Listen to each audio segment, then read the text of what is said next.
Tu as l'impression que tout va bien, que tu vas bien. Tu as une carrière, tu as une copine, tu as une femme peut-être même. Tu as peut-être probablement plein de projets qui roulent, puis ça va bien.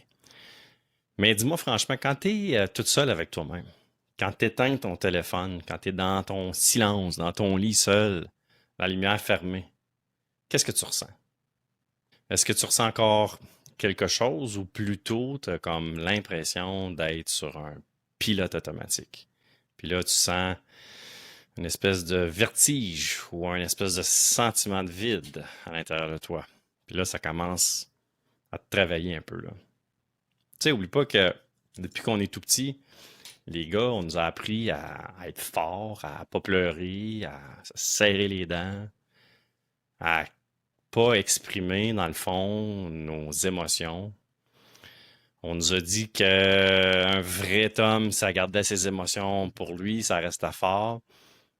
Puis qu'on t'a appris que de ressentir tout ça, c'était risqué de montrer ce que tu ressens vraiment, que c'était comme une porte ouverte ou une porte ouverte aux gens, au jugement, peut-être même à l'humiliation quand tu étais plus jeune. Puis t'as appris à ranger, à enfermer, à verrouiller avec une clé peut-être même ces ressentis-là, ces émotions-là.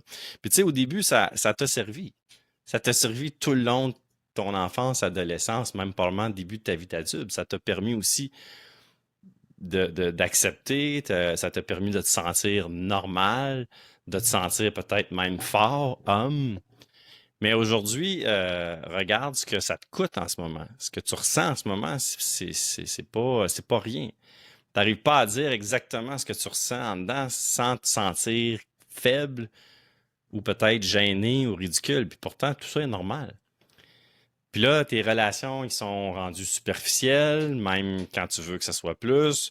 Tu portes une espèce de pression, de tension dans le corps constamment. T'appelles ça le stress. Ouais. Mais peut-être que c'est juste une douleur qui a jamais été exprimée ou un ressenti qui a jamais été dit. Parfois, tu es en colère, sans raison, tu perds patience, t'exploses, tout s'embrouille, tu comprends plus ce qui se passe, tu comprends pas pourquoi tu ressens ça. Ben, voilà ce que tu vis en ce moment. T'es pas, t'es juste en fait déconnecté de tes émotions. Puis t'es pas seul à vivre ça.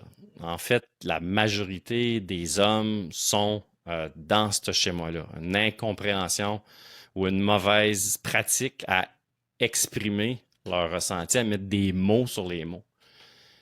On t'a jamais appris ça, on t'a jamais appris à parler comme ça, mais ça prend du courage. Il faut oser pouvoir aller regarder à l'intérieur de soi pour pouvoir exprimer ça. Puis pas pour devenir sensible, juste pour devenir vrai. Pas pour devenir faible parce que tu t'ouvres à tes émotions puis que tu t'exprimes. Non, pour juste redevenir complet. La force d'un homme, c'est pas de tout ravaler puis de garder ça en dedans puis de montrer qu'il est fort. La vraie force d'un homme, c'est d'être capable de ressentir et de rester debout.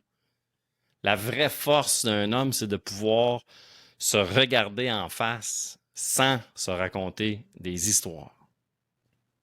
La vraie force d'un homme, c'est d'ouvrir son cœur, même quand tout son corps et sa tête se met à crier de ne pas le faire. Si ce que je te dis résonne au fond de toi, ben, c'est peut-être parce que tu es déjà rendu en train de t'éveiller. Fait que si tu veux aller plus loin dans ton éveil, explorer un petit peu plus cette partie de toi que tu as probablement mis en veilleuse depuis trop longtemps, ben viens voir ce que l'environnement homme d'exception peut t'apporter.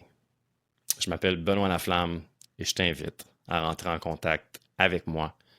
Puis c'est pas pour devenir quelqu'un d'autre, au contraire. C'est juste pour devenir ou redevenir toi-même. À bientôt.